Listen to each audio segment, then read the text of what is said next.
Então, galera da Universidade Libertária, eu tô aqui hoje para trazer mais um vídeo sobre praxeologia, né? Mas antes de tudo, a gente tem que... Vídeo não, né? Podcast, pelo amor de Deus, vocês nem viram meu rosto.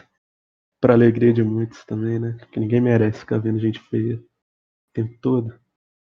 Então, eu vou abrir um parêntese aqui que se estiver tendo muito barulho ou alguma coisa do tipo, algum ruído, é porque eu tô minerando Bitcoin e a ventoinha fica no máximo. Então fica mó barulho de máquina de lavar aqui no fundo. Então, se vocês notarem alguma coisa errada, não é. Eu não tô falando do microfone da viatura da polícia, não. Por conta da ventoinha mesmo. Mas bora voltar aqui para praxeologia. E o tema de hoje vai ser novamente sobre leis exatas, só que agora com uma abordagem, como posso dizer, tratando mais da natureza e da estrutura delas do que simplesmente só definir o que é elas, né? Que é o caso que eu gravei outro podcast sobre esse assunto. E não tem nada melhor do que começar dando uma revisão mais ou menos do que eu disse no outro, apesar que eu recomendo que assista o outro, que é muito mais complexo.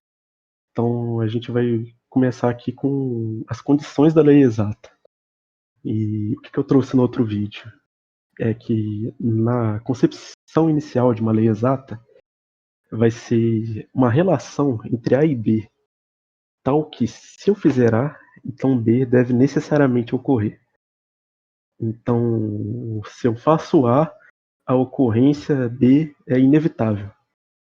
E quando eu me refiro a uma lei exata, então eu estou me referindo à relação entre a ação de um sujeito consciente e aquilo que necessariamente deve acompanhar essa ação vivida pelo próprio agente.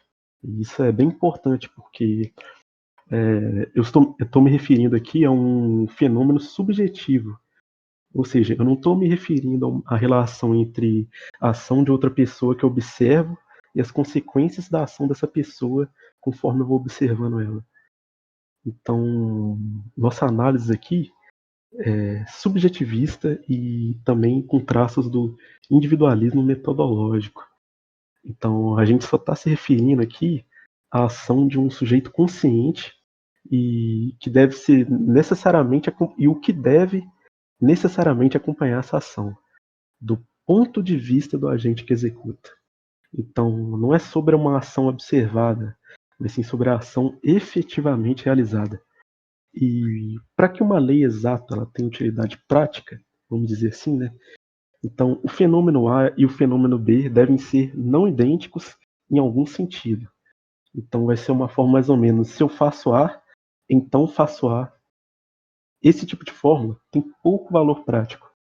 E vai ser bem, sei lá, vai ter um contraste com a fórmula: se eu faço A, então faço B. Aí sim, é esse tipo de fórmula aqui que a gente está procurando estudar, que é o seguinte: uma lei exata que relaciona A e B significa que necessariamente eu sei que B ocorrerá, embora enquanto eu estou fazendo A, possa não ser que eu seja capaz de observar B.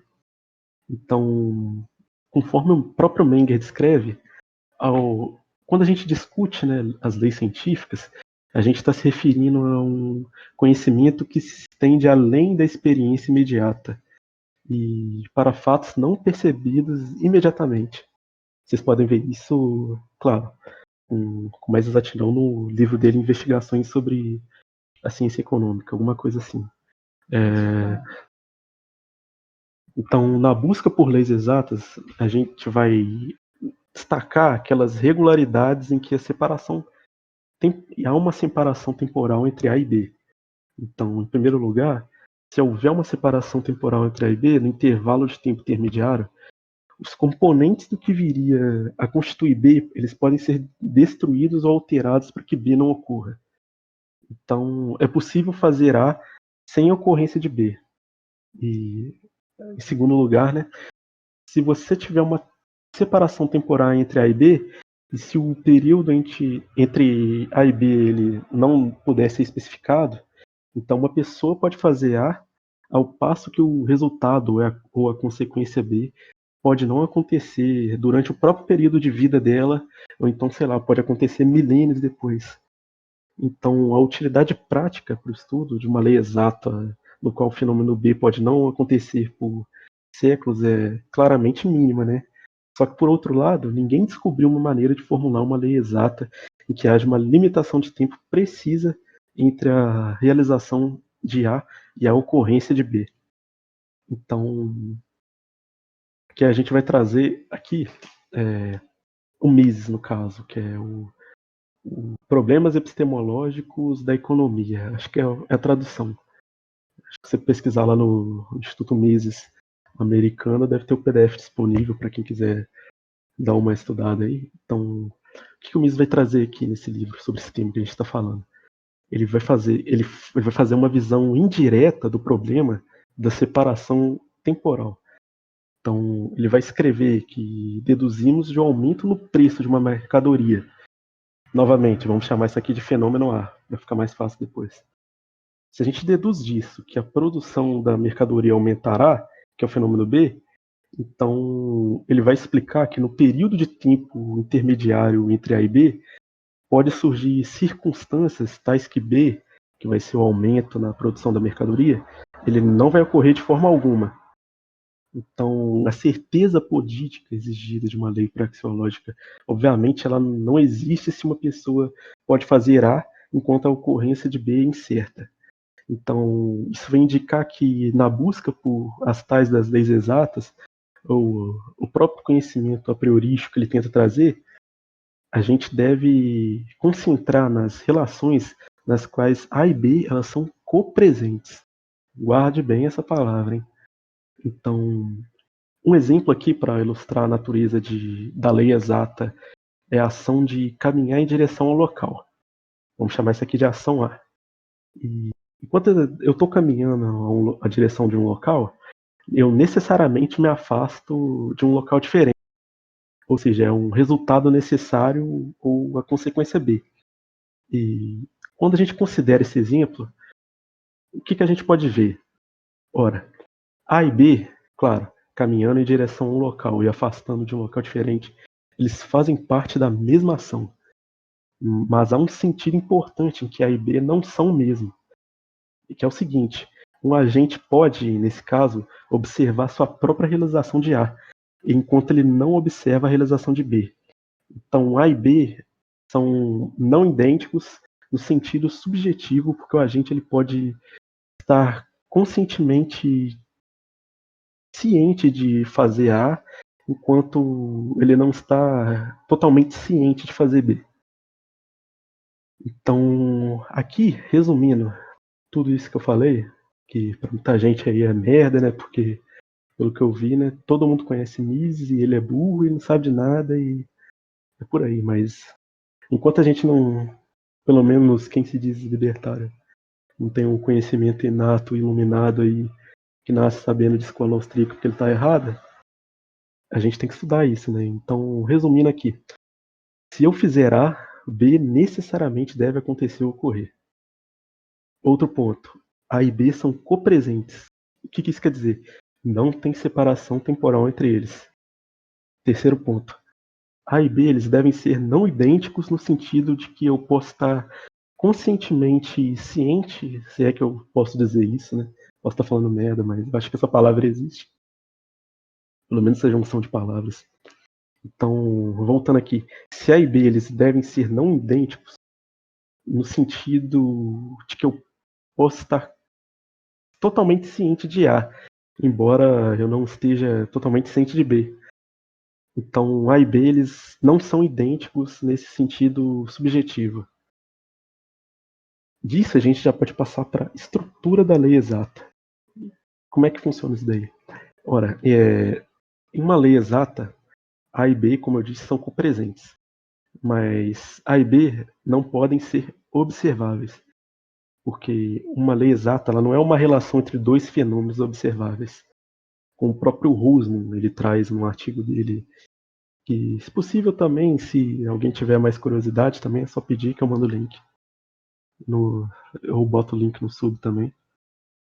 Então, ele argumenta a mesma coisa lá no ensaio dele sobre contrafactuais da ação humana. E o que vai ser isso? Uma lei exata, ela não deriva de confiar a análise de uma pessoa, uma única observação ou ação. Só que, de outro lado, as leis empíricas, elas são derivadas da análise de observação de ação múltipla e são separadas no tempo. E só para botar um parêntese aqui, a observação, do jeito que eu usei aqui, não é idêntico a uma inspeção visual, vamos dizer assim. A observação aqui seria a apresentação de uma percepção ou sensação, ou então a mistureba dos dois, né, a uma consciência. Então, uma observação ela pode ser a apresentação visual, mas ela também pode ser uma apresentação tátil, de áudio, uma imagem mental, sei lá. Então, a observação está sendo usada nesse sentido. Então, referindo-se novamente ao nosso exemplo aqui, ao realizar minha ação de andar, eu observo meu caminhar em direção ao local, fenômeno A. Mas eu não observo meu afastamento de um local diferente, que é um fenômeno B. Então, lembre-se também que a gente vai nos limitar aqui a uma análise da ação unitária do ponto de vista do agente que a executa. Então, eu tenho, portanto, de um lado aqui, nós vamos ter um aspecto observável da minha ação. Então, a gente pode se referir a isso como uma categoria de observabilidade, ou então uma categoria de percepção. Ou seja, é uma categoria de coisas que se apresentam observáveis à minha consciência. Só que, de outro lado, tem um aspecto não observável em ação, que a gente pode chamar isso de categoria de não percepção, ou então não observabilidade, mas observabilidade é uma palavra meio difícil de falar, né? Eu vou continuar falando isso daqui, porque senão minha língua vai travar tudo, aí não sai mais nada. Então, para entender essa categoria de não percepção, vamos considerar que as coisas que a gente presume ou acredita que estão lá, vamos dizer que sim, lá agora, ou então estão acontecendo agora, em um determinado momento, mas que a gente não observa de fato, não experiencia de fato, vamos dizer assim. Por exemplo, eu acredito, né, então eu suponho que a parte de trás dessa parede, das nossas paredes, né, acredito que todo mundo aqui tem parede, porque se tiver algum sem teto aí, perdão pelo exemplo, né, mas vamos fazer com a parede aqui. Ela tá lá agora, óbvio, mas eu não observo a parte de trás dessa parede. Então, o fundo dessa parede, ela aparece para mim como uma presença que eu não percebo nem observo. Ela tá presente, como eu suponho e acredito, né? Graças a Deus, mas não é percebido, observado por mim no momento. Então, a gente pode chamar isso que o fundo da parede de presença não perceptiva. Então, quando eu caminho para a direção de local A, que a gente chamou de ação A, eu presumo ou acredito que eu estou me afastando de um local diferente, que é a ocorrência B. Mas eu só observo A, enquanto B permanece uma coisa, entre aspas, ou uma ocorrência que eu não observo. Então, essas duas categorias que eu citei, elas são copresentes. Quando eu vejo uma parede, a parte de trás dela, ela está lá como um aspecto copresente e inobservável da minha ação de ver a frente da parede. Então, uma estrutura simples começa a surgir aqui, né? A gente já pode ver. A gente pode conceber que a nossa consciência ela está estruturada em termos de duas categorias principais. Uma categoria ela vai ser composta de conteúdo atualmente observável, perceptível ou sensível, né? E a outra categoria ela é constituída de coisas que acredito estarem presentes ali, mas que atualmente eu não observo, não percebo nem sinto. Então, abri outra aspas aqui, né, só para comentar, que teoricamente não tem uma base para distinguir entre entidades presumidas que elas não possuem características observáveis ou diferenciáveis. Então, na teoria atual, não há diferença entre a parte de trás daquela parede e meu afastamento de um local. Então, a diferenciação ela vai implicar características diferenciáveis, que, por sua vez, elas implicam em características observáveis.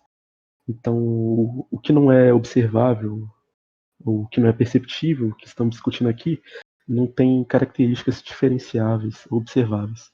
Mas, estritamente falando, por assim dizer, né, as coisas que eu disse inobserváveis, elas não devem ser referidas no plural, mas sim como uma categoria singular de não percepção ou de inobservabilidade. Sei lá se estou falando certo. Será que eu tô? Ah, bora para a natureza binária da interação social, hein? Que é outro aspecto muito importante que a própria Mises traz na ação humana e que, pelo menos no tempo que eu passei no Twitter aí, antes de ser enjaulado, eu não percebi ninguém comentando muito sobre ou trazendo esse ponto. Que também se associa diretamente com esse ponto que eu estou explicando. É que é o seguinte, né? A gente sabe que o foco do pensamento social libertário é a interação social. Ou seja, a interação social pessoa a pessoa, ou então por meio de um processo político, ou então interação social por meio de um processo de mercado. E quando eu interajo com outra pessoa, a mente ou a consciência dessa outra pessoa é sempre uma presença não perceptual, por assim dizer, né? É inobservável isso. Ou seja, quando eu interajo com outra pessoa, seja, sei lá, cara a cara, por telefone, ou então por esse vídeo aqui, é, a mente ou consciência dessa pessoa, ela está para mim lá agora. Podemos dizer assim, né? Está lá agora. Mas eu nunca observo a mente da pessoa com quem interajo. Assim como eu nunca observo a parte de trás da parede, ou então eu observo esse afastamento do local. Então, quando eu interajo socialmente, eu localizo em meu próprio campo de consciência outra mente ou consciência semelhante à minha. Então, em seguida, eu vou direcionar minhas ações ou comunicações para a mente ou consciência que eu localizei. Então, a mente que eu localizo nunca é observada. Eu vejo um corpo físico, eu ouço uma voz, sei lá, eu sinto toque, um cheiro, mas eu nunca observo outra mente ou a consciência, né? Embora, claro, eu acredite que, embora eu acredite que uma esteja presente durante o meu ato de interação social, né? Óbvio também, né? Pelo amor de Deus aqui. Tem um limite para brincar de ceticismo e tal, mas a gente tem isso só como pressuposto, claro. Então, portanto, né, nós podemos ver que meu ato de interação social ele está de acordo com a estrutura de ação que eu venho discutindo desde o início dessa ladainha aí que eu tenho trazido para vocês. Né? Só que de outro lado, existe um aspecto observável da interação social. O corpo ou a voz que eu observo, claro, né, voz que eu observo, né, gente? Eu falei agora há pouco que observar no sentido de experienciar. É vício de linguagem, tá? Não observei a voz da pessoa, né? Não tenho essa habilidade ainda. Então, claro, e esse corpo, essa voz que eu observo, são categorias de presenças perceptivas. De outro lado, existe o aspecto não observável da interação social. A mente da outra pessoa que eu não observo, no caso. Ou seja, é uma categoria de presenças não perceptivas. Então, meu ato de interação social, ele tem a mesma estrutura essencial de minhas outras ações. Então, a gente está aqui concebendo a estrutura da ação em termos de duas categorias fundamentais. Então, para ilustrar aqui, por um momento, né, vamos considerar alguns pares de conceitos que são extraídos geralmente da ética ou da economia, que é tipo bom e mal, moral e moral, justo e injusto, felicidade e infelicidade, satisfação e satisfação, prazer, dor, oferta, demanda, meios e fins, etc, etc. É claro, a gente já está familiarizado com os seguintes pares de conceitos, no sentido cotidiano de ciência, de pensamento, né?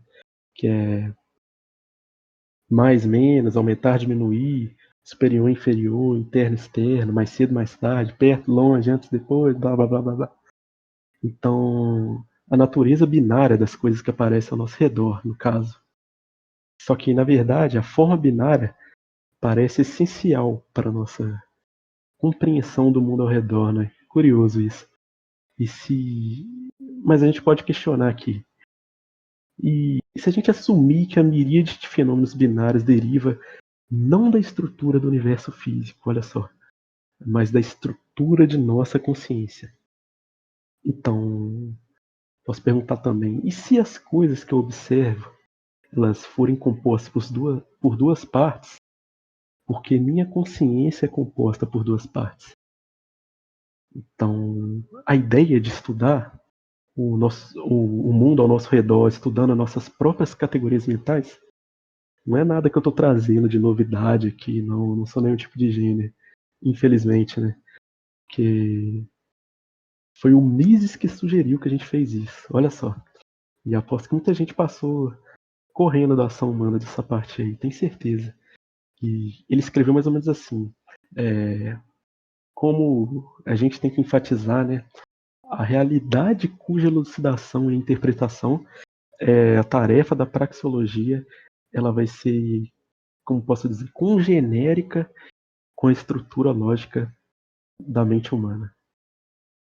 Então, o insight do Mises foi que a gente pode estudar o mundo social estudando nossa própria estrutura mental, como ele escreve lá na Ação Humana toda hora, né? Que a gente deve sempre lembrar de refletir sobre a estrutura da ação humana. E isso não é exclusivo do Mises, não, tá, gente? O Hayek também ele expôs essa abordagem das ciências sociais no The Facts of Social Science, que é, ele basicamente escreve mais ou menos assim, que a gente invariavelmente, a gente vai interpretar as ações de outras pessoas na analogia da nossa própria mente, ou seja, nós agrupamos suas ações e os objetos de suas ações em classes ou categorias que conhecemos unicamente através do conhecimento da nossa própria mente.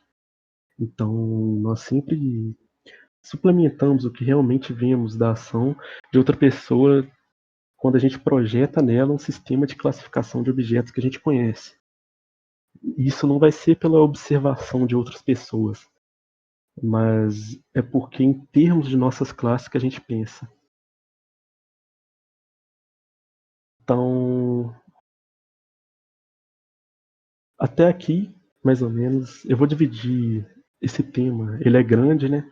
Eu acho que vai ficar muito grande para deixar num vídeo só. Eu vou dividir por duas partes e na próxima parte a gente traz mais sobre lei exata, interação social e o que seria o que eu chamei de utilidade prática da lei exata, né? Até porque aqui também já tô com um pouco de sono também, tô ficando meio rouco. Minha boca tá seca, precisando tomar uma água aqui. Eu não quero ficar pausando para fazer isso. Então, até aqui é isso. Se inscrevam e até mais.